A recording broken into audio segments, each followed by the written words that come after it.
ایک نئے short romantic اور بولڈ ناول آپ کی خدمت میں حاضر ہے۔ پوری حویلی جب سب لوگوں کی ہنسی اور کہکوں سے گونج رہی تھی، ہر طرف خوشیاں رقصاں تھیں۔ حویلی میں صرف عائشہ ہی تھی جو اداس سی اپنے کمرے میں لیٹی ہوئی تھی۔ وہ بہت بری طرح سے رو رہی تھی، آنسو زاروں کی طار اس کی آنکھوں سے بہہ رہے تھے۔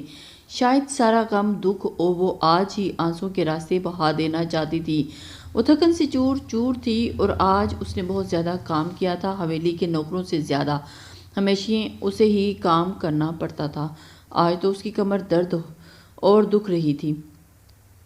اس میں ہلنے کی بھی ہمت نہیں تھی، مگر یہاں پر کون تھا جو اس کا احساس کرتا؟ ماں باپ تو کب کے اس سے بچھڑ گئے تھے، بہن بھائی تو تھے ہی نہیں۔ اپنوں کے نام پر جو چند گنے چنے رشتے تھے وہ اسے محض دھتکارتے تھے اور اس کے ساتھ بدسلوکی کرتے تھے، تو وہ رشتوں کے نام پر دھبا تھے، اپنائیت ان میں نام کو نہیں تھی۔ عائشہ بری طرح سے رو رہی تھی۔ جب تائی جان کمرے میں داخل ہوئی تھی، انہیں عائشہ کو دیکھ کر اندازہ ہو گیا تھا کہ وہ آنسو بہا رہی تھی۔ ہمیشہ اسے روتے دیکھ کر انہیں کوفت ہوتی تھی، ہمیشہ وہ غصے میں آ جاتی تھی۔ تم نے کیا گھر میں نحوست پھیلا رکھی ہے، ہر وقت رونی صورت بنا کر رکھتی ہو، منحوس ماری کہیں گی۔ ابھی بھی دل میں یہی سب کہہ رہی تھی اور ان کے دل میں اشتعال کے لہر منڈ رہی تھی، مگر انہوں نے اپنے اندر کے غصے کو قابو میں پا لیا اور لہجے میں مٹھاس سمو کر عائشہ کے پاس آئی تھی۔ ارے عائشہ بیٹی، کیا ہوا تمہیں؟ کیوں رو رہی ہو؟ اتنا اداس کیوں لگ رہی ہو؟ اس کے سر پر ہاتھ رکھ کر وہ یوں پیار سے گویا ہوئی جیسے وہ ہمیشہ سے عائشہ کے ساتھ یوں ہی اپنائیت کے ساتھ پیش آتی رہی ہوں، جبکہ حقیقت تو یہ تھی کہ انہوں نے عائشہ کا جینا حرام کیا ہوا تھا۔ اپنی بدفطرت کی وجہ سے اسے سکھ کا سانس نہیں لینے دیتی تھی، اسے نوکروں سے بھی زیادہ کم تر درجے پر رکھتی تھی۔ نہ جانے وہ کیا چاہتی تھی اس معصوم لڑکی سے کہ اتنی کیوں نفرت کرتی تھی۔ عائشہ جب انہیں یوں اپنائیت کے ساتھ بات کرتا دیکھا تو اس کی آنکھوں میں حیرت پھیل گئی تھی۔ فوراً اسے اپنے آنسو پیچھے اور اٹھ کر بیٹھ گئی تھی۔ کوئی کام تھا تائی جان؟ گو کہ اس کی کمر کام کر کے ٹوٹ چکی تھی، مگر اب جب تائی نسرین نے پھر سے پیار سے بات کی تو وہ جیسے اپنا سارا دکھ درد بھول گئی تھی۔ وہ ایسی ہی تھی، جب بھی کوئی پیار کے دو میٹھے بول لیتا تو ہمیشہ سے محبت کی ترسی ہوئی وہ معصوم لڑکی اسی پل گھائل ہو جاتی تھی اور اس کی ساری بدسلوکی کو بھول جاتی تھی۔ وہ یہ سمجھتی تھی کہ شاید یہ سب ہمیشہ رہے گا، شاید وہ اس کے ساتھ اسی طرح سے پیار اور محبت سے پیش آتے رہیں گے، مگر ایسا نہیں تھا۔ تائی تو محض اپنے مقصد کو پورا کرنے کے لیے اس کے ساتھ اچھے طریقے سے بات کرتی تھی۔ اب ان کا کون سا مقصد تھا یہ تو وہی جانتی تھی۔ عائشہ بیٹی، آج تم بہت تھک گئی ہو، مجھے اندازہ ہے کہ آج تم نے معمول سے زیادہ کام کرنا پڑ گیا۔ بس کیا کریں، تم تو جانتی ہو کتنے سالوں بعد شاہ نواز گھر آ رہا ہے، ہمیشہ سے نفاست طبیعت کا مالک، دھول مٹی تو اس سے برداشت ہوتی ہی نہیں ہوتی۔ اسی لیے میں چاہ رہی تھی کہ پورا گھر صاف ستھرا ہو تاکہ اسے کسی قسم کی کمی کا احساس نہ ہو۔ اب تم بھی اٹھو اور یہ دیکھو کہ یہ میں نے کل تمہارے لیے نیا جوڑا منگوایا تھا، کیونکہ آج شاویز اتنے سالوں کے بعد آ رہا ہے۔ پہلی بار تم دونوں کے یوں باضابطہ ملاقات ہو رہی ہے۔ اچھا نہیں لگتا کہ وہ تمہیں اس خلیے میں دیکھے، تم فٹافٹ یہ کپڑے بدل لو۔ تائی نسرین کی بات پر عائشہ نے بے یقینی سے انہیں دیکھا تھا۔ کہاں تو وہ اس رشتے کی سب سے بڑی مخالف تھی۔ تینوں ماں بیٹیاں اٹھتے بیٹھتے یہی کہتی تھی کہ بھائی تو بہت پڑھ لکھ کے ہیں، ہمیشہ سے باہر رہے ہیں، وہ گاؤں کی کسی لڑکی کو گھاس بھی نہیں ڈالیں گے، کوئی ماڈرن سی لڑکی ہم ان کے لیے بیاہ کر لائیں گے جو بھائی کے ساتھ چلتے ہوئے جچے بھی۔ اور یہ بات وہ عائشہ کے سامنے کرتے تھے اور عائشہ خون کے آنسو پی کے رہ جاتی تھی۔ نسرین تو سب سے بڑی مخالف تھی اس رشتے کی، یہی کہتی کہ بڑوں نے زبردستی یہ رشتہ قائم کر لیا، میری تو بالکل بھی رضامندی نہیں تھی۔ اب میں اپنے بیٹے کے لیے اپنی پسند کی لڑکی لاؤں گی۔ اور اب وہی نسرین تائی کہہ رہی تھی کہ تم یہ کپڑے پہن کر اچھے سے تیار ہو جاؤ تاکہ شاویز پر تمہارا اچھا تاثر پڑے۔ اسے سمجھ نہیں آ رہی تھی۔ یہ سب کہتے ہوئے اس کی آنکھوں میں ایک مخصوص چمک تھی اور ہونٹوں پر عجیب سی مسکان بھی تھی، مگر عائشہ صدا کی معصوم اور بھولی لڑکی، وہ تو ان کی اتنی سی محبت اور توجہ پر ہی کھل اٹھی تھی۔ جلدی سے شاپر کھول کر دیکھا تو اس میں ہلکے گلابی رنگ کا سوٹ تھا، گو کہ وہ سوٹ تو معمولی سا تھا مگر عائشہ کے لیے وہ نیا تھا۔ تائی کمرے سے جاتے جاتے واپس پلٹتی کہنے لگی تھی کہ نہانے کی کوئی ضرورت نہیں، موسم بہت ٹھنڈا ہے، گیزر کام نہیں کر رہا۔ اسی وجہ سے میں نے گیزر بند کروا دیا ہے، تم ایسے ہی کپڑے بدل لو، تم اسی طرح سے یہ کپڑے پہن لو۔ عشاء جو صبح سے کاموں میں مصروف تھی، کھانا بھی اسی نے بنایا تھا اور صفائی بھی کی تھی، اب تو اس سے اپنے وجود سے پیاز اور لہسن کی بدبو بھی آ رہی تھی۔ شاویز کے بارے میں سوچ کر اس کا دل بری طرح سے دھڑکنے لگا تھا، اور ایک وہی تو تھا جس کی وجہ سے وہ اس گھر میں رہ رہی تھی، اور ایک اسی رشتے کا احساس کر کے وہ ہر زیادتی کو بھلا رہی تھی۔ یہ سوچ کر کہ شاید شاویز کو اس رشتے کا احساس ہو اور وہ بھی اس کے ساتھ محبت سے پیش آئے، ہو سکتا ہے کہ اب آنے والا وقت اسے خوشیاں دکھا دے، ہو سکتا ہے شاویز اپنے گھر والوں سے مختلف ہو۔ طرح طرح کی سوچیں تھیں جو اس کے ذہن میں آ رہی تھی۔ اس کا رشتہ احساس کتنا انوکھا تھا کہ اس کے بارے میں سوچ کر ہی اس کے دل کی دھڑکنیں بے ترتیب ہو جاتی تھیں، اور ابھی بھی وہ اپنے آپ کو سنبھالتی واش روم میں چلی گئی تھی۔ ٹھنڈے پانی سے نہا دھو کر وہ باہر نکل آئی تھی تو سردی سے بری طرح سے کپکپا رہی تھی، مگر کچھ شاویز سے ملنے کی خوشی تھی اور کچھ تائی نسرین کے پیار بھرے رویے کا کمال تھا کہ اس کا چہرہ کھلا کھلا لگ رہا تھا۔ گلے گلے بال اس کے حسن کو نکھار بخشے، چہرے پر فطری حیا کی لالی تھی جس کی وجہ سے اسے کسی قسم کے بھی سنگار کی ضرورت نہیں تھی۔ اس کے پاس میک اپ کے نام پر محض کاجل اور ہلکی سی لپسٹک تھی۔ اس نے اپنی گہری سیاہ آنکھوں میں کاجل لگایا اور آنکھیں اور بھی جھیل سے زیادہ گہری نظر آنے لگی تھی۔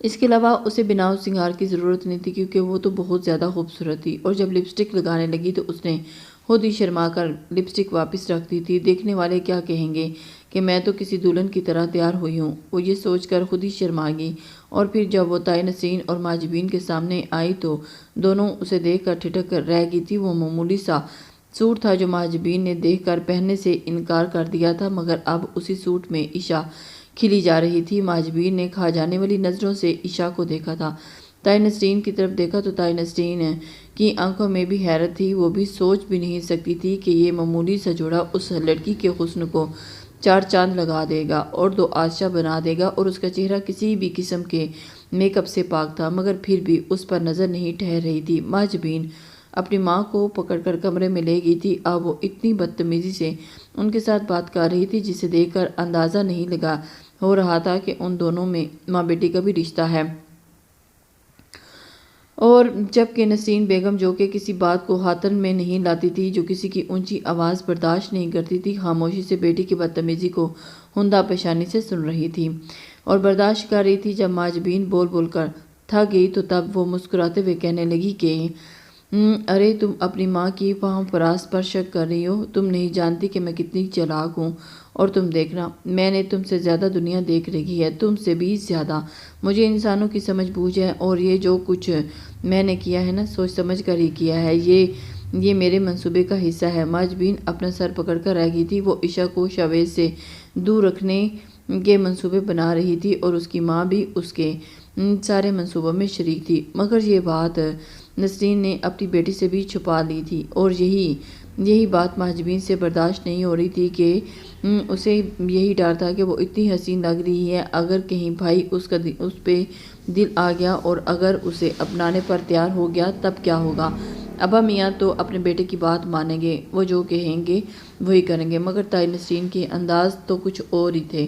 کہہ رہے تھے میری بات سنو، میں جاتی ہوں، وہ لڑکی شکل و صورت کی بہت اچھی ہے اور مرد حسن دیکھ کر پاگل ہو جاتا ہے، خوبصورتی مرد کی کمزوری ہوتی ہے، مگر تم ایک بات نہیں جانتی، جو میں سمجھتی ہوں وہ تم کبھی نہیں سمجھ سکتی۔ ماجبین اپنا سر تھام کے رہ گئی تھی۔ امی آپ دماغ میں کیا چل رہا ہے، آپ مجھے بھی بتائیں تو سبھی، اب آپ سے مجھے اتنی بڑی بے وقوفی کی امید نہیں تھی۔ ارے تم نہیں جانتی کہ خوبصورتی سے زیادہ گریز اور حیا کی جھجک ہوتی ہے۔ جو لڑکی اپنے مرد سے فاصلے پر رہتی ہے اس سے حجاب کرتی ہے، اپنی خوبصورتی کو اس سے چھپا کر رکھتی ہے، وہ مرد اس کے لیے بالکل پاگل ہو جاتا ہے، اور میں نہیں چاہتی کہ میرا بیٹا اس کے لیے پاگل ہو جائے، اور یہ جتنا اس سے دور دور رہے گی طبی شاویز کو اس کے لیے کشش محسوس ہوگی۔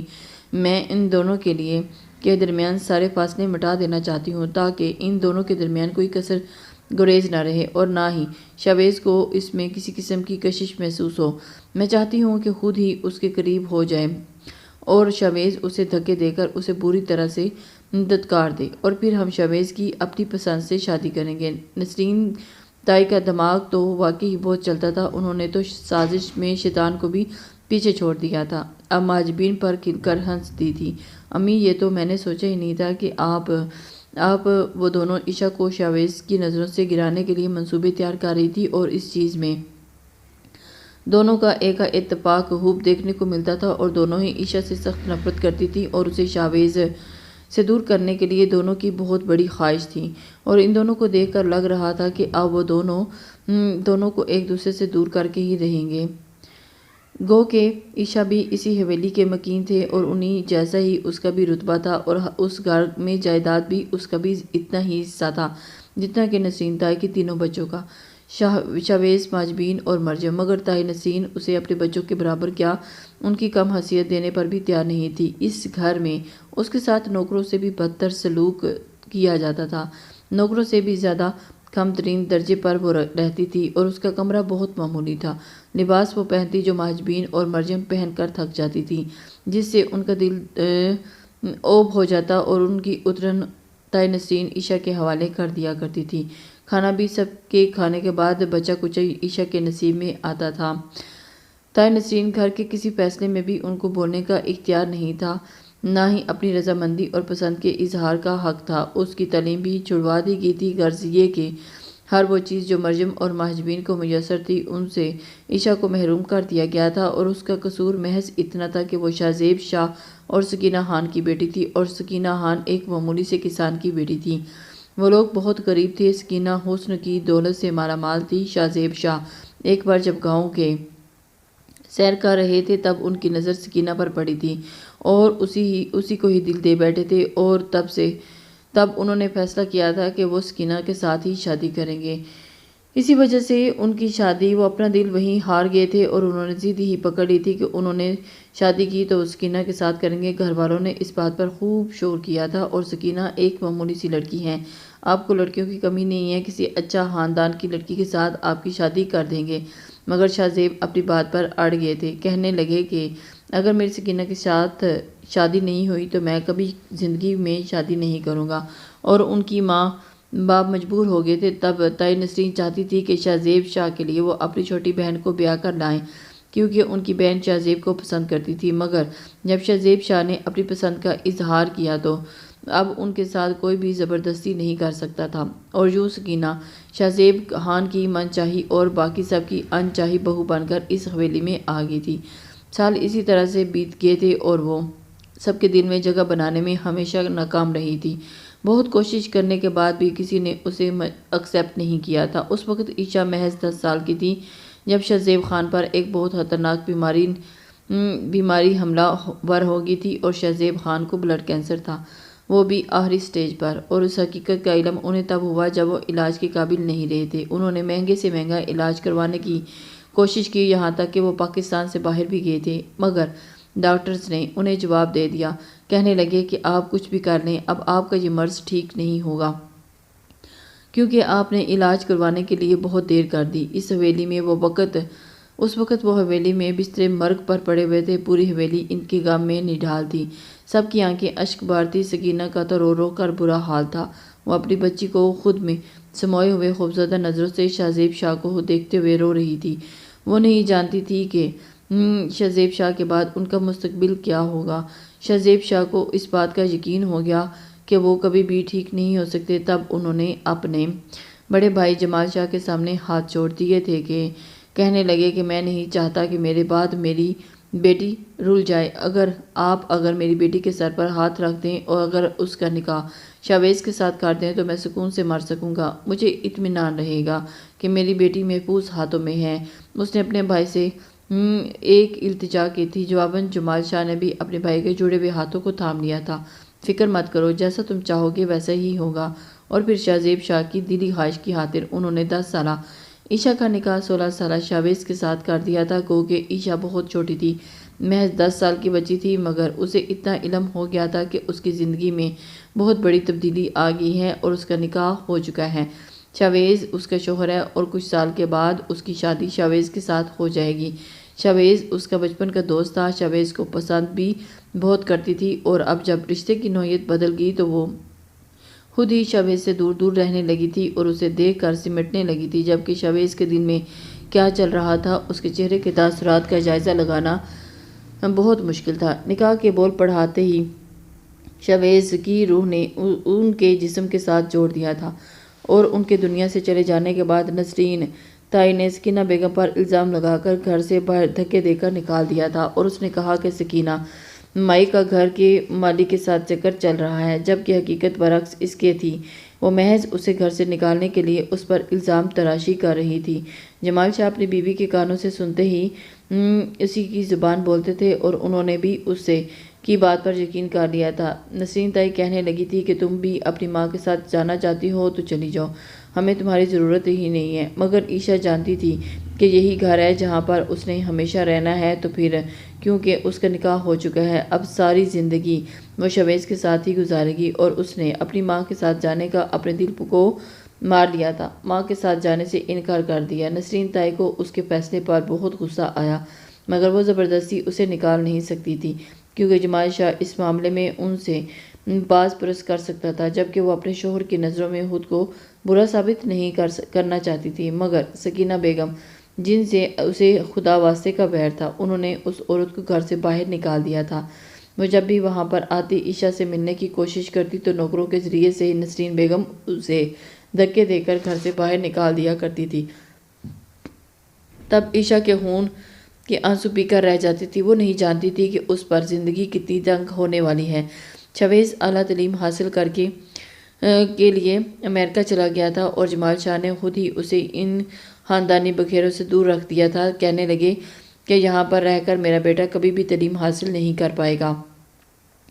وہ شاہویز کو ڈاکٹر بنانا چاہتے تھے، اور اس کے لیے ضروری تھا کہ وہ خاندانی الجھنوں اور پریشانیوں سے دور ہو کر پرسکون ہو کر اپنی تعلیم پر توجہ دیں۔ جمال شاہ اپنے کاروبار اور زمینوں کے سلسلے مصروف رہتے تھے، اور شہر میں ان کا بزنس پھیلا ہوا تھا۔ ہفتے میں کبھی ایک بار گھر آتے تو کبھی 10 دن کے بعد۔ جب گھر آتے تو ان کے آگے 100 بکھیڑے ہوتے تھے، اور گھر پہ وہ کم ہی ٹکتے تھے۔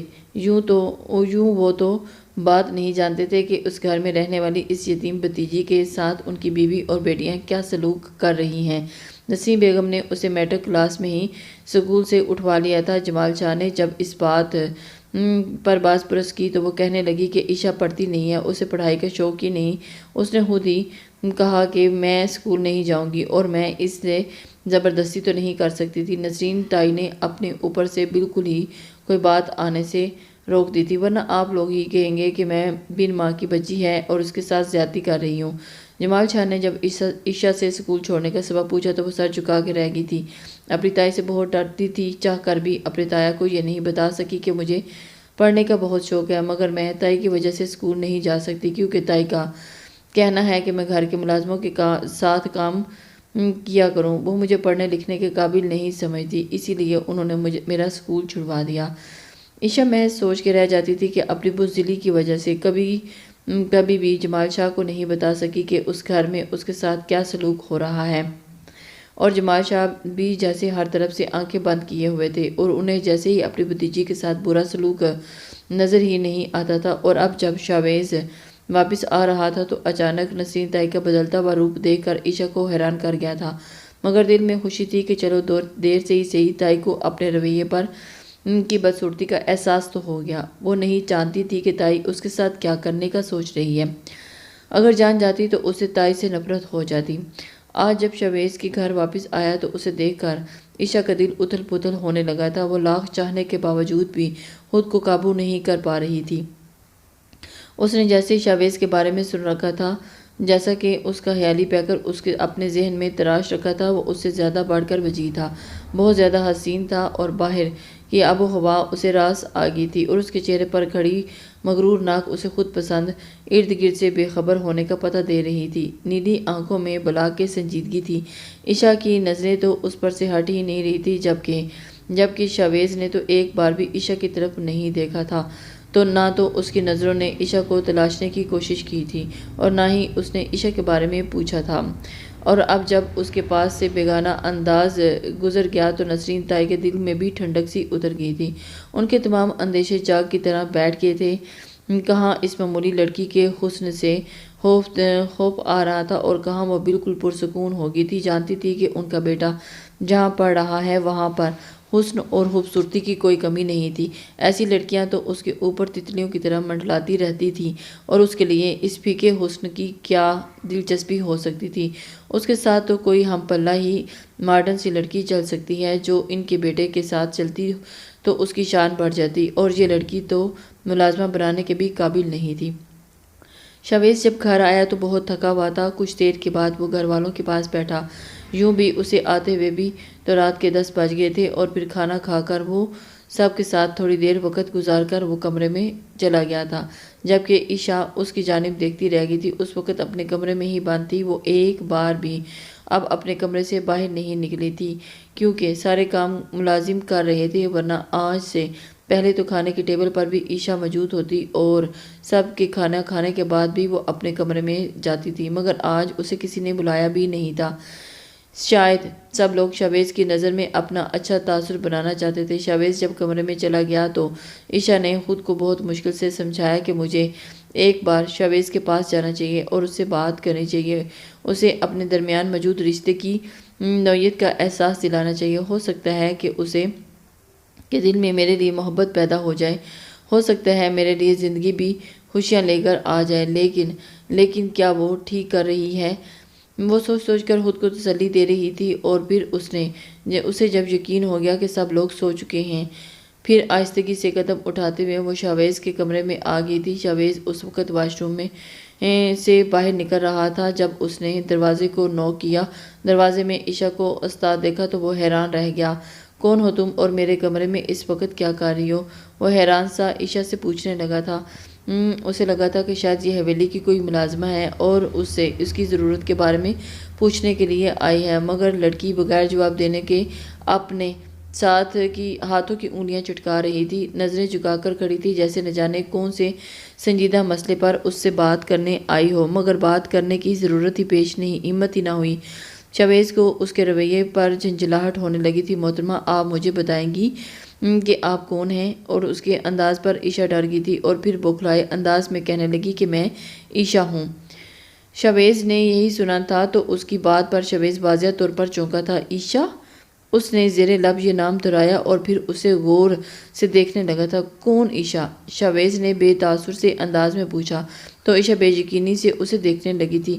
وہ تو سمجھی تھی کہ جب وہ شاویز کو اپنا نام بتائے گی تو وہ بےتابی سے اس کی طرف بڑھے گا اور اس نے اپنی پسندیدگی کا اظہار کرے گا اور اپنی بےتابیاں بتائے گا کہ وہ بھی اس رشتے کے بارے میں جانتا ہے، اور جتنا عشا اس سے محبت کرتی ہے وہ بھی اس سے کہیں زیادہ اپنی منکوہہ سے محبت کرتا ہے۔ مگر شاویز کے تاثرات تو کچھ اور ہی کہہ رہے تھے۔ وہ تو اس سے الٹا پوچھ رہا تھا کہ کون عشا؟ عشا نے اپنا تھوک نگلا، پھر کہنے لگی کہ میں آپ کی بیوی ہوں۔ یہ بات کہتے ہوئے اس نے بہت مشکل سے اپنی ہمت مجتمع کی تھی۔ دل میں سوچ رہی تھی کہ اب تو شاویز کوئی خوش کن بات کرے گا، کوئی ایسا جملہ بولے گا جس سے میرے دل کی کلی کھل اٹھے گی، مگر شاویز کی طرف سے مکمل خاموشی تھی اور وہ اسے سنجیدہ نظروں سے دیکھ رہا تھا۔ اگر تم میری بیوی ہو تو میں کیا کروں؟ وہ اپنے سینے پر ہاتھ باندھے ہوئے اسے بے نیازی سے بولا تھا تو عشا پھٹی پھٹی نگاہوں سے اسے دیکھنے لگی تھی۔ کتنا غلط سوچا تھا اس نے اسے دشمن جانا کے بارے میں۔ یہ ستم گر تو بالکل اپنے گھر والوں جیسا ہی تھا، جیسے تائی اماں نے اس کی تربیت کی تھی، جیسے وہ اس کے کانوں میں زہر گھول انڈیلتی رہتی تھی۔ عشا نے یہ کیوں گمان پا لیا تھا کہ وہ اس کے ساتھ بہت اچھے سے پیش آئے گا، وہ باقی لوگوں سے مختلف ہوگا، مگر جبکہ شاویز تو ویسا ہی تھا جیسا کہ تائی نسرین اور مہاجمی لوگوں کا اس کے ساتھ رویہ تھا۔ اسے یہ بات کہہ کر بہت افسوس ہوا اور وہ خود ہی اپنی نظروں میں گر چکی تھی۔ اسے اندازہ ہی نہیں تھا کہ اس نے کتنا غلط کام کر دیا۔ وہ تحقیر انداز میں اسے دیکھے جا رہا تھا اور مہاجبین کو اس کے لفظوں اور اس کے رویے سے تکلیف کا احساس ہو رہا تھا۔ وہ کچھ بھی کہے بغیر واپس پلٹ گئی تھی۔ یوں بھی اب وہاں پر کھڑے ہونے کا کوئی جواز باقی نہیں رہا تھا، مزید کہنے کو بھی کچھ باقی نہیں بچا تھا، جب شاویز کی اگلی بات نے اسے روک لیا تھا۔ میری بات سنو۔ وہ کسی امید کے تحت واپس پلٹی تھی۔ شاویز نے اسے سر تا لے کر پاؤں تک غور سے دیکھا تھا۔ اس کی نظریں جیسے عشا کا ایکس رے کر رہی تھی۔ ٹھیک ہے، میں نے دیکھ لیا کہ تم میری بیوی ہو، اب تم جاؤ۔ اس بے عزتی پر اس کی آنکھوں میں آنسو آ گئے تھے اور وہ روتے ہوئے کمرے سے نکلی تھی، جبکہ اپنے کمرے کی کھڑکی سے یہ تماشا دیکھتی ماجبین کھلکھلا کر ہنس پڑی تھی۔ اسی وقت یہ خوشخبری سنانے کے لیے نسرین بیگم کے کمرے میں آ گئی تھی اور اب وہ دونوں عشاء پر ٹھٹکا لگا رہی تھی۔ سمجھ رہی تھی کہ وہ تیار ہو کر بھائی کے کمرے میں جائے گی تو وہ اس پر عاشق ہو جائیں گے۔ بھائی نے ایک بار بھی اسے لفٹ ہی نہیں کروائی۔ ماجبین کا تو ہنسی رکنے کا نام ہی نہیں لے رہی تھی اور نسرین بیگم بے حد خوش تھی۔ بس دیکھ لیا نا تم نے، میں یہی تو چاہتی تھی کہ میرے بیٹے کے ذہن میں کوئی برا تاثر نہ آئے، اور میں اس کی منقوہ کو اسے دور رکھنے کی کوشش کر رہی ہوں یا اس کے ساتھ کچھ برا کر رہی ہوں، تو اب وہ خود ہی اس سے بیزار ہو گیا ہے تو ہمیں اور کیا چاہیے؟ بس ہم جو چاہتے تھے وہ ہو گیا، جلدی سے اس پر عمل کرنے کی کوشش کریں گے۔ وہی نا امی، بھائی تو اتنے ماڈرن ہیں، ان کے ساتھ تو کوئی ماڈرن لڑکی ہی اچھی لگے گی۔ یہ لڑکی تو شکل سے ہی ملازمہ لگتی ہے، اس کو ہم بھابھی کہہ کر کیسے متعارف کروائیں گے؟ یہ تو بھائی کے ساتھ بالکل بھی اچھی نہیں لگے گی۔ میری ساری دوست اسے ملازمہ کی حیثیت سے ہی جانتی ہیں، اور اب اگر اس کی شادی بھائی کے ساتھ ہو گئی تو ہماری کتنی سبکی ہوگی۔ عشاء کی پوری رات روتے روتے گزری تھی اور اس کی ساری امیدیں ٹوٹ گئی تھی۔ دل ایک بار پھر سے خون کے آنسو رونے لگا تھا۔ شاویز کا ہی سہارا تھا، اب وہ سہارا بھی چھن گیا تھا تو اس کا رونا تو بنتا تھا نا۔ اگلے دن اس نے صبح خود کو ہی دوبارہ سے نئے سرے سے سب کی بے روحی اور ستم سہنے کے لیے تیار کر لیا تھا۔ جانتی تھی کہ اگر ناشتے میں دیر ہوگی تو ذرا سی بھی کمی رہے گی تو کوئی تائی تو لحاظ بالکل بھی نہیں کرے گی، جو وہ ایک دن اپنے بیٹے کے جیسے لحاظ کر رہی تھی وہ بھی بہت تھا، لیکن اب تو وہ بالکل بھی نہیں لحاظ کرے گی۔ سب لوگ ناشتہ کر رہے تھے اور عشاء کچن سے پراٹھے لا کر باہر ٹیبل پر رکھ رہی تھی۔ شاویز نے جب اسے نوکروں کے ساتھ کام کرتے دیکھا تو حیران رہ گیا تھا، مگر اس نے اپنے چہرے پر کسی قسم کے بھی تاثرات سے کسی کو بھی کچھ اندازہ نہیں ہونے دیا تھا۔ اور پھر ناشتے کے دوران ہی نسرین بیگم نے اپنا پسندیدہ موضوع چھیڑ دیا تھا جس کے بارے میں وہ کب سے سوچ رہی تھی۔ بیٹا، اب تم آگے ہو تو اب تم نے یہیں پہ رہنا ہے، تمہاری ڈگری بھی مکمل ہو گئی ہے خیر سے، اور تم نے یہیں پر کلینک بھی کھولنا ہے تو اپنے ابا کا بزنس بھی سنبھالنا ہے، بعد میں بھی تم بہت مصروف ہو جاؤ گے، تو میں نے سوچا کہ کیوں نہ تمہاری شادی کر دوں۔ زندگی کے بکھیڑے اور ذمہ داریوں تو چلتی رہتی ہیں، تو خوشیوں پر ہمارا بھی تو حق بنتا ہے نا۔ ہم بھی چاہتے ہیں کہ تمہارے سر پر سیرا سجائیں، اور بہنیں بھی تمہاری خوشی دیکھنے کے لیے بے تاب ہیں، بے قرار ہو رہی ہیں۔ اس کی بات پر عشاء کے ہاتھ کانپنے لگے تھے اور آنکھوں سے ہوب چھلکنے لگا تھا۔ کتنے سالوں سے وہ شاویز کے بارے میں سوچ رہی تھی اور آج اسے اپنے شوہر کی حیثیت سے اپنے سامنے پا کر خوابوں میں دیکھ رہی تھی، اور اب اچانک سے اس کا کسی اور کا ہو جانا، یہ سب اتنا آسان نہیں تھا۔ مگر شاویز کی بات نے عشاء سمیت سب کو چونکا دیا تھا۔ میرا نکاح تو ہو چکا ہے امی، چاچو کی بیٹی کے ساتھ، اور اب میرا اس کے ساتھ تعارف نہیں کروایا، کون ہے یہ؟ اور وہ عشاء کی طرف اشارہ کرتے ہوئے بولا تو اس کی بات پر عشاء ڈر گئی تھی، سوچ میں پڑ گئی تھی کہ اگر شاویز نے سب کے سامنے بتا دیا کہ میں اس کے کمرے میں گئی ہوں، تو اگر اسے سب کے سامنے میرا بھانڈا پھوڑ دیا تو تائی مجھے جان سے مار دیں گی۔ مگر شاویز نے اس بات کا ذکر نہیں کیا تھا۔ نسرین تائی اس کی بات سن کر چونک گئی تھی۔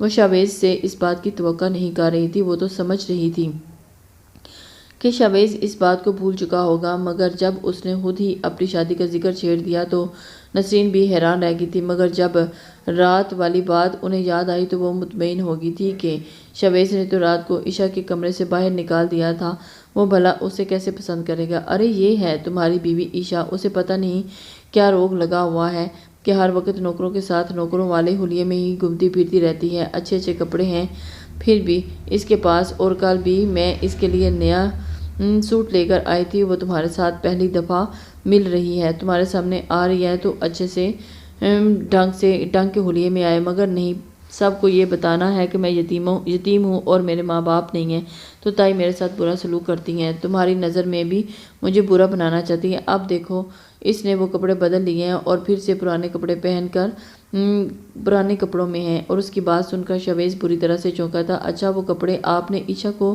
لے کر دیا تھا؟ اس کے نظروں میں رات والا عشاء کا حلیہ گھوم گیا تھا۔ اتنے گھٹیا کپڑے ایسے تو ملازم بھی نہ پہنے، امی اتنے گھٹیا کپڑے عشاء کو لے کر دیتے ہیں؟ اس نے ایک گہری نظر عشاء کی جانب ڈالی تھی، اور اس وقت جو ایک بہت معمولی سے لباس میں تھی اور ہنسی گھبرائی بھی لگ رہی تھی۔ نسرین تائی نے اسے گھور کر دیکھا تھا، وہ تو وہاں سے چلی گئی تھی، پھر سیدھا کچن میں جا کر دم لیا تھا، فی الحال میں شادی کے چکر میں پڑنا نہیں چاہتا۔ میں ابھی اپنا کلینک کھولنے کا سوچ رہا ہوں اور ابو بھی کہہ رہے ہیں کہ میں ان کی مدد بھی کرواؤں۔ فی الحال تو میں بہت مصروف ہوں، میرے پاس ابھی ٹائم نہیں ہے۔ آپ اس سب کے لیے وقت نہیں ہے، ساری زندگی پڑی ہے، ہو جائے گی شادی بھی، وہ مصروف سے انداز میں کہنے لگا تو نسرین نے ٹھنڈی آہ بھری۔ بیٹا میں تو یہی کہہ رہی ہوں کہ تمہاری شادی کسی اچھی لڑکی سے کروں گی، اور تم تو بہت پڑھے لکھے ہو، باہر سے پڑھ کر آئے ہو، اور تمہاری بھی تو یہی خواہش ہوگی کہ کوئی پڑھی لکھی لڑکی ہی، ماڈرن سی لڑکی، قدم سے قدم لا کر کھڑی لڑکی تمہیں بیوی کے روپ میں چاہیے ہوگی۔ آخر تمہارے بھی تو ارمان ہوں گے، تمہاری بھی تو خواہشات ہوں گی۔ مجھے تو شاہ زیب بھائی پر سخت تعجب ہے کہ کیا سوچ کر انہوں نے یہ فیصلہ کیا تھا کہ اس وقت عائشہ بھی چھوٹی تھی اور تم بھی بچے تھے۔ یقیناً تمہیں اس رشتے کے بارے میں بھی بالکل خیال نہیں آیا ہوگا۔ شاویز نے ایک بار پھر سے انہیں حیران کر دیا تھا۔ امی، عائشہ کو تو پتہ نہیں، مگر میں اتنا چھوٹا نہیں تھا کہ مجھے سب کچھ بہت اچھے سے یاد ہے، اور پھر چاچو کی موت اور اس کے بعد میرے ابو کا مجھے باہر بھیجنا، مجھے سب کچھ یاد ہے، اتنا بچہ نہیں تھا۔ اور رہی بات شادی کی تو وہ میں آپ کو بتا چکا ہوں کہ ابھی اس کے بارے میں کوئی بات نہیں کرنا چاہتا۔ یہ سب کہہ کر وہ ناشتے کی میز سے اٹھ گیا تھا اور چلا گیا۔ اس کے بعد تائی نسرین کے تو چھکے ہی چھوڑ گئے تھے وہ، جبکہ نسرین بیگم سوچ کر رہ گئی تھی کہ ان ساری باتوں سے عائشہ نے یہی نتیجہ اخذ کیا تھا کہ نسرین بیگم کبھی اس کی شادی شاویز کے ساتھ نہیں ہونے دیں گی۔ وہ کمرے میں آئی تو پھوٹ پھوٹ کر رو دی تھی۔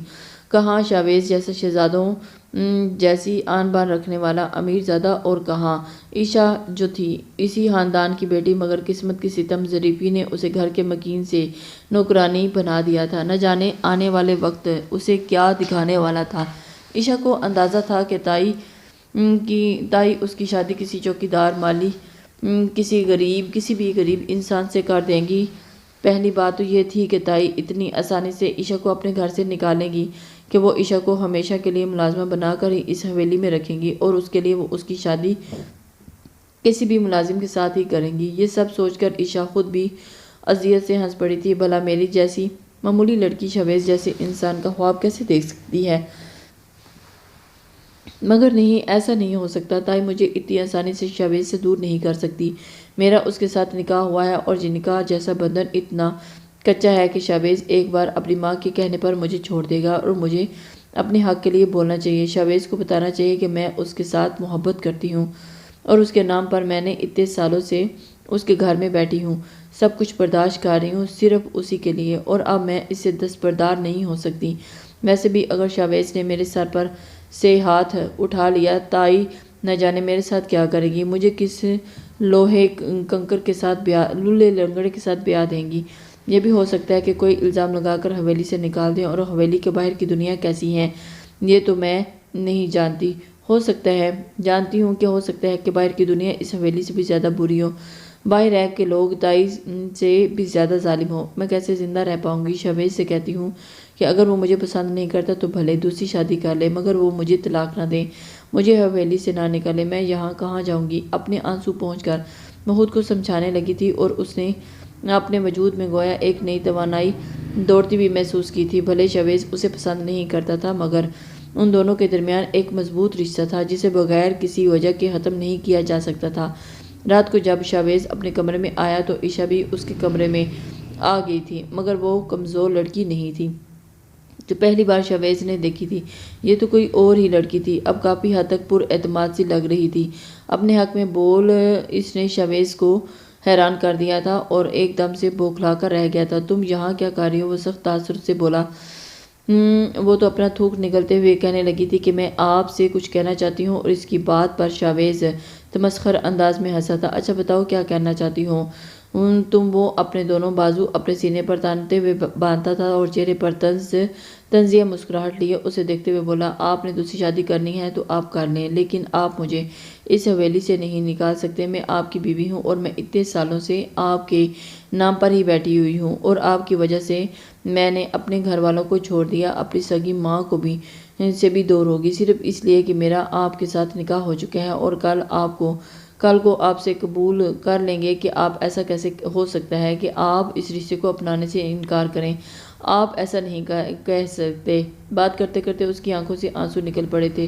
شاویز نے بہت غور سے اسے دیکھا تھا۔ تمہاری دعویٰ یہ ہے کہ تم میری بیوی ہو، جانتی ہو کہ ایک بیوی کے کیا فرائض ہیں، بیوی کو کیسا ہونا چاہیے، مرد کیسی بیوی کو پسند کرتا ہے۔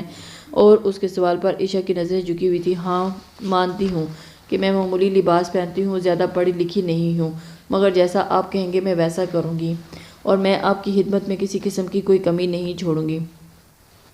آپ کو خوش کرنے کے لیے ہر وہ چیز کروں گی جو آپ مجھے کہیں گے۔ شاویز اسے دلچسپی سے دیکھے جا رہا تھا۔ اچھا، تم جانتی ہو کہ بیوی اپنے شوہر کو کس طرح سے خوش کر سکتی ہے؟ اس کے معنی ہے اس بات پر عائشہ کے چہرے کا رنگ بدل گیا تھا، اور اس نے شاویز کی اس بات کا جواب نہیں دیا، مگر اس کے ہاتھوں کی انگلیاں چٹکانے کا انداز یہ ظاہر کر رہا تھا کہ وہ شاویز کی بات پر بے چینی محسوس کر رہی تھی۔ شاویز اسے کہنے لگا تھا کہ یہاں میرے پاس آؤ، اور اس کی بات پر تو گویا عائشہ کا چہرہ زد پڑ گیا تھا۔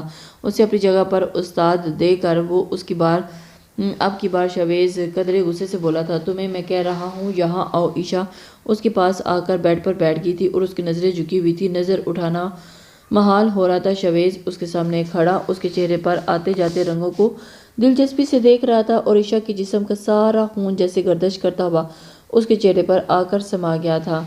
وہ اسے بہت ہی دلچسپی سے دیکھ رہا تھا، اور اس کی اتنی قربت کا احساس اس کی دھڑکنیں دھڑکا گیا تھا۔ وہ سرخ پڑتے ہوئے چہرے کے ساتھ نظریں جھکا گئی تھی، اور پلکیں اٹھا کر شاویز کو دیکھنا بھی اس کے لیے دوبار ہو رہا تھا۔ شاویز کہنے لگا کہ میں باہر رہ کر آیا ہوں، وہاں پر میں نے ہر طرح کی لڑکیاں دیکھی ہیں، پر اعتماد اور بولڈ۔ مجھے یہ شرمانے لے جانے والی لڑکیاں بالکل بھی پسند نہیں۔ اگر تم نے میری بیوی بننا ہے تو میرے ساتھ رہنا ہے تو تمہیں میری مرضی کے مطابق رہنا ہوگا۔ اب تو عائشہ کی پلکیں لرزنے لگی تھی۔ مجھے کیا کرنا ہوگا؟ اس کے منہ سے سرسراتی ہوئی آواز نکلی تھی۔ اچھا، ایک کام کرو، مجھے پتہ تو چلے کہ تم میری بیوی بننے کے قابل بھی ہو یا نہیں۔ وہ ٹائی پکڑو اور میرے گلے میں باندھو، میں دیکھوں کہ تمہیں یہ معمولی سا کام کرنا آتا ہے یا نہیں۔ عائشہ بے یقینی سے اسے دیکھنے لگی تھی، اور چہرے پر تذبذب کے تاثرات بھی تھے، کیونکہ اسے تو ٹائی باندھنا آتا ہی نہیں تھا۔ آج تک کبھی اس سے یہ کام کیا ہی نہیں تھا، اور اب شاویز کی بات پر وہ انکار بھی نہیں کرنا چاہتی تھی۔ وہ کیا سمجھتا کہ یہ گاؤں میں رہنے والی جاہل گنوار لڑکی، اسے اتنا معمولی سے کام نہیں آتا تو یہ لڑکی میرے ساتھ زندگی کیسے گزارے گی؟ بڑی دقت کے ساتھ وہ اپنی جگہ سے اٹھ کر کھڑی ہوئی تھی، اور پھر کانپتے ہوئے ہاتھوں کے ساتھ لرزتی پلکوں کے ساتھ اس کے سامنے آن کھڑی ہوئی، اور اس کے جسم سے قیمتی کولون کی خوشبو اس کے حواسوں پر بری طرح سے اثر انداز ہو رہی تھی۔ وہ جھکی پلکوں کے ساتھ الٹے سیدھے انداز میں اس کی ٹائی باندھ کر یوں پیچھے ہٹی تھی کہ گہرے سانس لیے تھے، جیسے کہ وہ کسی ڈراؤنے خواب سے بیدار ہوئی ہو، اور اسے یوں گہرے گہرے سانس لیتے دیکھ کر شاویز نے بمشکل اپنی مسکراہٹ دبائی تھی۔ اس کا مقصد محض عائشہ کو اپنے قریب کرنا تھا، اور اس کے چہرے کی معصومیت اور خوبصورتی دیکھ کر وہ کچھ پل کے لیے کھو سا گیا تھا، اور اس کی زندگی میں کتنی لڑکیاں آئی تھیں، اور کتنی لڑکیوں سے اس کی دوستی بھی تھی، کتنی لڑکیوں کو وہ قریب بھی جان چکا تھا، مگر آج تک ایسی لڑکی اس نے کبھی نہیں دیکھی تھی جس کے چہرے پر اتنی معصومیت ہو، جیسے اسے باہر کی ہوا نے کبھی چھوا ہی نہ ہو۔ اور یہ بات شاویز کو اس کی وجہ سے متوجہ کرنے کا باعث بن رہی تھی۔ شاویز، دیکھو عائشہ، مجھے بیوی ایسی چاہیے جو پر اعتماد ہو۔ ڈری سہمی بات بات پر رونے بلکنے اور لڑکیاں مجھے بالکل بھی اچھی نہیں لگتی، اور میں تمہیں سچ بتاؤں تو مجھے لڑکیوں کی آنسوں سے سخت کوفت ہوتی ہے۔ میں کوشش کروں گی کہ آپ کو میری طرف سے کوئی شکایت کا موقع نہ ملے، وہ ڈرے ڈرے انداز میں بولی تھی۔ تو شاویز ایک بار پھر سے مسکرا دیا۔ چلو، تم پہلے امتحان میں تو پورا اتری ہو، اب اس میں تم پاس ہوگی۔ عائشہ نے بے یقینی سے شاویز کو دیکھا تھا، اور اس کے چہرے پر آنے والے رنگ شاویز کی نظروں سے پوشیدہ نہیں رہ پائے تھے۔ وہ کہنے لگا کہ تم ایک امتحان میں تو پاس ہوگی، مگر ابھی ایک اور امتحان بھی ہے۔ یہ سن کر عائشہ گھبرا گئی تھی۔ کون سا امتحان؟ اب کیا کرنا ہوگا؟ اس کا زرد رنگ پڑ گیا تھا، اور پتہ نہیں شاویز اب کیا کہنے والا تھا۔ وہ ایک ایک قدم اٹھاتا ہوا اس کے قریب آ رہا تھا، اور عائشہ کی گھبراہٹ میں اضافہ ہو رہا تھا۔ پھر اس کا ہاتھ پکڑ کر وہ کمرے سے باہر لے جانے لگا۔ عائشہ تو ڈر گئی، اب مجھے کہاں لے جا رہے ہیں؟ وہ دل میں ہی ہول اٹھے جا رہے تھے، لیکن شاویز نے اس کے منہ پر ہاتھ رکھ کر اسے کہا، کچھ مت بولو، جہاں بھی لے کر جا رہا ہوں خاموشی سے میرے ساتھ چلو، اور خبردار سوال کیا تو جیسا کہہ رہا ہوں ویسا کرو۔ وہ رعب سے بولا تو عائشہ محض اسے دیکھ کر رہ گئی تھی۔ اس نے گاڑی کا فرنٹ ڈور کھولا اور عائشہ کو اپنے ساتھ والی سیٹ پر بٹھا دیا اور پھر گاڑی کو زن سے اڑا کر لے گیا تھا۔ عائشہ تو حیران پریشان تھی، یہ آدھی رات کو جاوید اسے کہاں لے کر جا رہا تھا۔ وہ تو کتنے سالوں سے گھر میں دن کے وقت بھی نکلی نہیں تھی، لیکن کجا کے رات کے وقت سفر کرنا اس کا دل بری طرح سے گھبرا رہا تھا۔ شویز گاڑی بھی بہت تیز انداز میں چلا رہا تھا اور عائشہ کو بری طرح سے ڈر لگنے لگا تھا۔ اب وہ اس وقت کو کوس رہی تھی جب شویز کے کمرے میں گئی تھی۔ اس نے اپنی مصیبت کو خود ہی دعوت دے دی تھی، لیکن پھر بھی شویز اس کے تاثرات سے بالکل بے نیاز تھا اور پھر گاڑی اس نے بڑے سے مال کے سامنے روکی تھی۔ عائشہ کو لے کر وہ مال کے اندر آ گیا اور پھر عائشہ کو یہ سمجھنے میں دیر نہیں لگی تھی کہ وہ شاید اسے یہاں پر شاپنگ کروانے کے لیے لایا تھا، کیونکہ وہ ڈریس نکال کر عائشہ کے ساتھ لگا کر دیکھ رہا تھا اور پھر کچھ ڈریس اس نے پسند کی ہے اور اسے کہنے لگا کہ یہ ڈریس اس روم میں جا کر چینج کرو۔ عائشہ جب کپڑے بدل کر باہر آئی تو اس نوخیز حسن پر تو یہ کالا رنگ خوب کھلا جا رہا تھا۔ شویز اسے دیکھ کر دھک رہ گیا تھا، اتنی خوبصورت تھی۔ شویز کو اب اندازہ ہوا تھا کہ معمولی سے لباس میں اس کی خوبصورتی جیسے دب کے رہ گئی تھی، اور اب اس کا حسن دو آتشا ہو کر شویز کے سامنے آیا تو اس نے عائشہ کے لیے ایک ساتھ بہت سارے ڈریس لیے تھے، اور پھر جب وہ لوگ گاڑی میں آ کر بیٹھے تو عائشہ کا چہرہ خوشی سے دمک رہا تھا۔ اسے اندازہ ہو گیا تھا کہ شویز اس سے محبت کرتا ہے، اس کی قربانی رائے گا نہیں جائے گی، شویز اسے اب کبھی بھی نہیں چھوڑے گا۔ تب شویز عائشہ سے کہنے لگا کہ آج کے بعد میں تمہیں معمولی کپڑوں میں نہ دیکھوں، اور آج سے تم یہ سارے کپڑے پہنو گی اور ہر روز تم ایک نیا جوڑا پہنو گی۔ میں نے اگر تمہیں پرانے کپڑوں میں دیکھا تو مجھ سے برا کوئی نہیں ہوگا۔ وہ دوست بڑے انداز میں بولا تو وہ خوشی سے عائشہ کی آنکھیں بھیگی تھی۔ اس نے کہاں دیکھی تھی ایسی محبت اور ایسی توجہ، اور اب اسے وہ بے یقینی کا شکار تھی کہ یہ خواب ہے یا حقیقت۔ یہ دعا کر رہی تھی کہ شویز کی محبت چند دنوں اس کے بعد اس کی ماں کے کہنے پر ختم نہ ہو جائے، وہ اسے ہمیشہ ایسے ہی محبت سے پیش آئے۔ اگلے دن ناشتے پر عائشہ شویز کے کہنے پر نیا جوڑا پہن کر آئی تھی۔ یہ سرخ رنگ کا لمبا فراق تھا جو اس کے گھٹنوں تک آ رہا تھا۔ شویز کی فرمائش پر ہی اس نے بال کھلے چھوڑے تھے، اور پھر شویز نے کپڑوں کے ساتھ اسے میک اپ کا بھی کچھ سامان لے کر دیا تھا، جس کو استعمال کرنے کے بارے میں عائشہ کو بالکل بھی اندازہ نہیں تھا۔ وہ محض لپسٹک اور آنکھوں میں کاجل ہی لگا سکتی تھی، اور یہی اس کی خوبصورتی کو چار چاند لگا رہا تھا اور خوبصورتی کو بڑھا رہی تھی۔ آج شویز کے کہنے پر وہ ناشتہ بنانے کے لیے کچن میں نہیں گئی تھی، بلکہ اپنے کمرے میں ہی بیٹھ ہی رہی تھی۔ اسے شویز کا کمرے سے نکلنے کا انتظار تھا۔ جب وہ صبح سو کر اٹھا تو اسی وقت مرجم اور ماجبین اس کے کمرے میں آئی۔ ارے بھائی، ابھی تک آپ نے ہمیں ہمارے تحفے نہیں دیے۔ میری سب دوستیں پوچھ رہی ہیں کہ تمہارے بھائی کیا لے کر آئے ہیں، اب مجھے بتائیں نا، میں نے جلدی سے اسٹیٹس لگانا ہے، اپنی ساری دوستوں کو بھی بتانا ہے۔ مرجم کے انداز پر شویز کو ہنسی آ گئی تھی۔ ہاں ٹھیک ہے، میں تم سب لوگوں کے لیے بہت ساری چیزیں لے کر آیا ہوں، اور وہ ایسی چیزیں ہیں کہ تمہاری سہیلیاں دیکھ کر جل بھن جائیں گی۔ اب چلو یہ سارا سامان ڈرائنگ روم میں لے چلو، اور میں سب کے سامنے ہی ان سب کی گفٹ کھولوں گا۔ مرجم اور ماجبین بیگ دھکیلتے ہوئے ڈرائنگ روم میں آ گئی تھی، اور اس وقت عائشہ بھی ڈرائنگ روم میں آ گئی تھی۔ عائشہ کو دیکھ کر ان تینوں ماں بیٹیوں کی تو آنکھیں پھٹی کی پھٹی رہ گئی تھی۔ نسرین بیگم کا تو مارے حیرت سے برا حال تھا۔ اور یہ کپڑے تم نے کہاں سے لیے، ماجبین کے ہیں یا مرجم کے؟ اس نے اس کے اپنے لہجے کی ناگواری کو چھپانے کی کوشش نہیں کی تھی، اور یہ بھی نہیں سوچا تھا کہ پاس شویز بھی ہے۔ اس نے شویز کی نظروں میں اپنا تاثر بنانا تھا، اور وہ عائشہ کو حسین لباس میں دیکھ کر بری طرح سے جل گئی تھی۔ شویز انہیں دیکھ کر رہ گیا تھا کہ عائشہ سے کہنے لگا کہ بتاؤ، انہیں کہیں سے چرایا نہیں ہے، بلکہ تمہیں میں نے لے کر دیا ہے۔ ویسے تو بڑا میرا شوہر کہتی ہو، اور اب کیا زبان میں لنکنت آ گئی ہے، منہ میں گھنگھنیاں ڈال کے بیٹھ گئی ہو؟ بتاتی کیوں نہیں ہو کہ سب کو کہ میں نے تمہیں لے کر دیا ہے؟ نسرین بیگم اور ماجبین کو سمجھ نہیں آ رہی تھی کہ آخر شویز ایسا کیسے کر سکتا ہے۔ انہیں اس کی دماغی حالت پر شبہ ہو رہا تھا۔ نسرین بیگم خود کو سنبھال کر کہنے لگی کہ تمہیں اس 2 ٹکے کی لڑکی کو سر پر نہیں چڑھانا چاہیے، کیا ضرورت تھی اس پر اتنا پیسہ خرچ کرنے کی؟ ماجبین اور مرجم اس کے لباس کو چھو کر دیکھ رہی تھی۔ یہ تو بہت قیمتی ہے اور بہت خوبصورت ہے۔ وہ تینوں صدمے کا شکار تھی، اور شویز کے ہونٹوں پر عجیب سی مسکان پھیل گئی تھی۔ امی آپ شاید بھول رہے ہیں کہ یہ 2 ٹکے کی لڑکی میری بیوی بھی ہے اور یہ بھی اس خاندان کی عزت ہے اور اسی گھر کا فرد ہے۔ آپ اس کے ساتھ تیسرے درجے کے شہری جیسا سلوک کیسے کر سکتی ہیں؟ عائشہ بھی ہماری طرح ہی انسان ہے اور اس گھر کی مالک ہے۔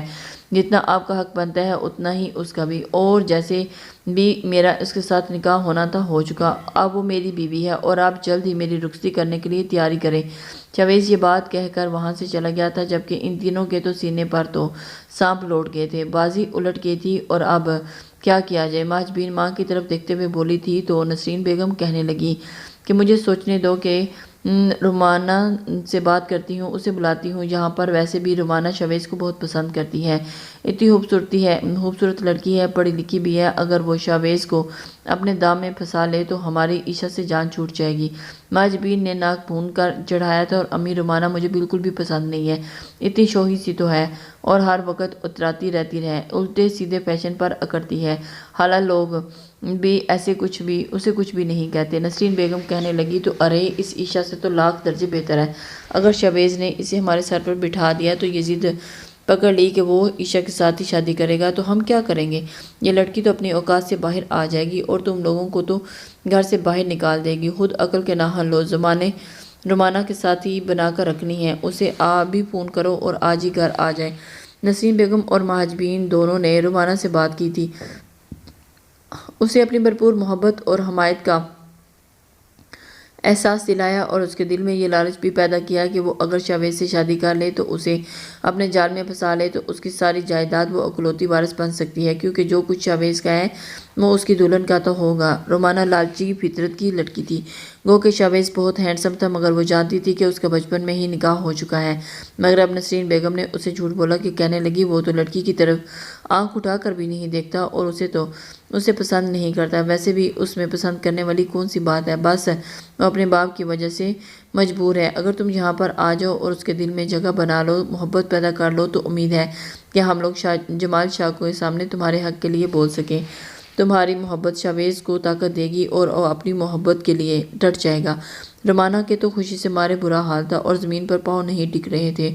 اس نے نسرین بیگم سے وعدہ کر لیا تھا کہ میں ابھی اور اسی وقت آ رہی ہوں۔ جب رومانہ اس گھر میں آئی تو اسے دیکھ کر ماج بین نے بمشکل اپنے چہرے پر آنے والے ناگواری کو چھپایا تھا اور چہرے پر مصنوعی بشاشت طاری کر کے رومانہ کو گلے سے لگا لیا تھا، جبکہ اس کا اوٹ پٹانگ فیشن تو نسرین بیگم کو پسند نہیں آیا تھا، مگر یہ سوچ رہی تھی کہ ایک بار رومانہ اس گھر میں آ جائے تو وہ اسے اپنی مرضی کے مطابق ڈھال لیں گی اور اسے تیر کی طرح سیدھا کر لیں گی۔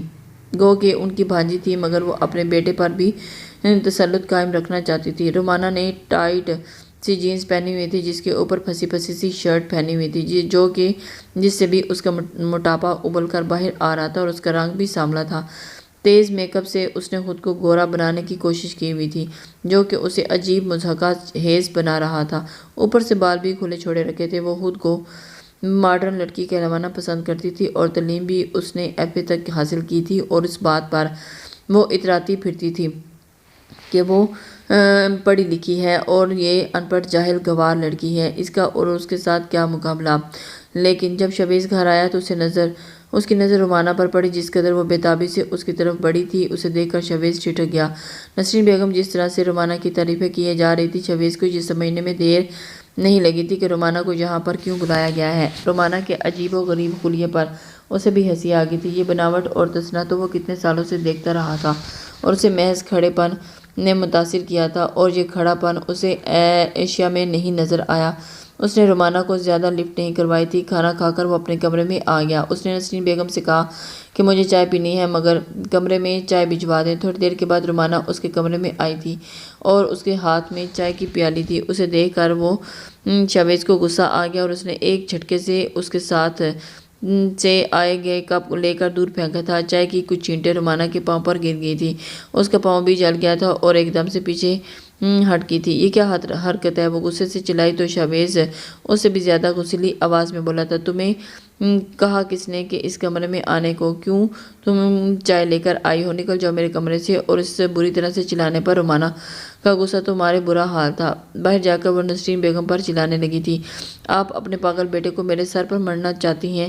میں جانتی ہوں کہ آپ نے مجھے کیوں اس کام کے لیے چنا ہے، کیونکہ مجھے کہا کہ میں اس سے محبت کا ڈھونگ رچاؤں، کیونکہ وہ پاگل ہے۔ آپ جانتی ہیں کہ اور کوئی بھی لڑکی اس پاگل کے ساتھ نہیں رہ سکتی۔ وہ نہ جانے کیا اور پھول بک رہی تھی اور نسرین بیگم کو غصہ آ گیا۔ یہ کیسی باتیں کر رہی ہو تم؟ رومانہ نے شاویز کی حرکت کے بارے میں انہیں بتایا تو وہ حیران بھی رہ گئی تھی۔ ارے ایسا کیسے ہو سکتا ہے؟ میرا بیٹا بہت تمیز والا ہے اور بہت پڑھا لکھا ہے، ایسا کرنے کے بارے میں سوچ بھی نہیں سکتا۔ جب شاویز کے کمرے میں آئی تو انہوں نے جیسے رومانہ نے بتایا ویسے ہی تھا۔ کپ کی کرچیاں کمرے کے بیچوں بیچ میں پڑی تھی اور شاویز بری طرح سے غصے میں تھا۔ اور یہ کیا حرکت ہے شاویز بیٹا؟ گھر آئے مہمان کے ساتھ ایسا سلوک کرتے ہیں؟ اس کی ماں نے اسے دھر لے لیا تھا۔ اب اسے کہیں کہ یہاں سے چلی جائے۔ اور یہ چائے کیوں لے کر آئی تھی؟ میں صرف عشاء کے ساتھ ہی ہاتھ کی چائے پینی ہے۔ اور اس کی بات پر تو وہ ڈھنگ رہ گئی تھی۔ عشاء کے ہاتھ کی کیوں؟ ایسا کیا جادو کر دیا اس نے تم پر کہ کیونکہ وہ میری بیوی ہے، اگر میں اس کے ہاتھ کی چائے پینا چاہتا ہوں تو اس میں کیا برائی ہے؟ ہاں تو اب تو نسرین بیگم کا غصے کے مارے برا حال تھا گیا تھا۔ تو تمہاری بیوی نہیں ہے، وہ تمہاری منکوہ ہے اور مجھے وہ لڑکی پسند نہیں، میں تمہاری اس کے ساتھ شادی نہیں کر سکتی۔ شاویز انہیں غصے سے دیکھتے ہوئے رہ گیا تھا۔ اور میں اس سے محبت کرتا ہوں۔ نکاح میرا اس کے ساتھ ہوا ہے تو رخصتی بھی اسی کے ساتھ ہی کروں گا۔ آپ ایک دن کے اندر اندر میری اس کے ساتھ رخصتی کر دیں۔ شاویز کی بات پر وہ تینوں ماں بیٹیاں ایک دوسرے کو دیکھتی پھٹی پھٹی نگاہوں سے دیکھنے لگی تھیں۔ شاویز نے تو ان کی ہوائیاں اڑا دی تھی۔ تب نسرین بیگم غصے سے آپے میں باہر ہوگی اور کہیں کوئی گل تو نہیں کھلا دے تم نے اس لڑکی کے ساتھ؟ میں نہیں مانتی اس کا نکاح۔ مجھے لگتا ہے کہ یقیناً اس نے تمہیں اپنی خوبصورتی کے جال میں پھنسا کر کسی الٹا سیدھا کیا ہے، تب ہی تم اسے اپنانے کی بات کر رہے ہو۔ ان کی اتنی سخت بات پر شاویز کو غصہ تو بہت آیا تھا مگر پی گیا۔ کہنے لگا اگر آپ کو لگتا ہے کہ میرا اس کے ساتھ نکاح نہیں ہوا تو کل میں دوبارہ اس کے ساتھ نکاح کر لوں گا۔ اور رہی بات الٹا سیدھا کرنے کی تو وہ بہت شریف لڑکی ہے، میں اسے پوری عزت کے ساتھ اور مان کے ساتھ اپنانا چاہتا ہوں۔ نسرین بیگم کے منہ میں جو آ رہا تھا وہ بک رہی تھی۔ ایسے کیسے ہو سکتا ہے؟ وہ لڑکی جسے کل تک وہ ملازمہ کی حیثیت دینے پر تیار نہیں تھی اور ان کا بیٹا اسی کے ساتھ شادی کرنے پر بات کر رہا تھا، اور وہ بھی ایک دن کے اندر اندر۔ نہ صرف اس نے جمال شاہ کو یہ بات کر لی تھی بلکہ انہیں کا رخصتی کرنے پر بھی قائل کر لیا تھا۔ یہ ساری باتیں عشاء سن رہی تھی۔ وہ بے یقین بھی تھی اور ڈری ہوئی تھی، اور تائی ان کی بیٹیوں سے بہت ڈر لگتا تھا اور ابھی بھی وہ تھر تھر کانپ رہی تھی جب شاویز اس کے کمرے میں آیا تھا۔ کیا ہوا؟ تم اس قدر ڈر کیوں رہی ہو؟ چپ کر کے کیوں بیٹھی ہوئی ہو؟ تمہیں تو باہر آنا چاہیے۔ وہ ایسے نارمل انداز میں گویا ہوا تھا کہ ایسے کوئی بات ہی نہ ہوئی ہو۔ اسے دیکھ کر عشاء کی آنکھوں میں آنسو بہنے لگے تھے۔ شاویز اس کے پاس آ کر بیٹھ گیا اور اس کے آنسو پوچھنے لگا ہوا کیا ہے بتاؤ؟ مجھے ڈر لگ رہا ہے کہ تائی سے وہ میرے ساتھ بہت برے طریقے سے پیش آئیں گی۔ اب کی بار شاویز ہنس پڑا تھا۔ ڈر کس بات کا؟ اب تم ڈرنا چھوڑ دو اور شادی کی تیاری کرو۔ کل تمہاری رخصتی بھی ہے اور پھر ہمیشہ ہمیشہ کے لیے میرے پاس آ جاؤ گی، اور پھر تمہیں کسی سے بھی ڈرنے کی کوئی ضرورت نہیں۔ میں تمہیں ساری دنیا سے چھپا کر رکھوں گا، اپنی پلکوں میں رکھ لوں گا۔ اور اس کی اپنائیت اور محبت اور مان دینے پر عشاء کی پلکیں لرزنے لگی تھی۔ وہ شرما کر نظریں جھکا گئی تھی اور شاویز اس کی اس ادا پر گویا دل تھام کے رہ گیا تھا۔ نسرین بیگم نے بہت واویلا مچایا مگر شاویز نے اپنی ہی کی تھی۔ وہ عشاء کو رخصت کرا کے اپنے کمرے میں لا کر خاموش ہوا تھا اور اب اس کے سامنے بیٹھا اس کا ہاتھ تھام کر اسے اپنی محبت اور اپنائیت کا یقین دلا رہا تھا۔ لسنرز، امید کرتی ہوں کہ آپ کو یہ ناول پسند آئے۔ اپنے کمنٹس لائک اور شیئر دیجیے گا۔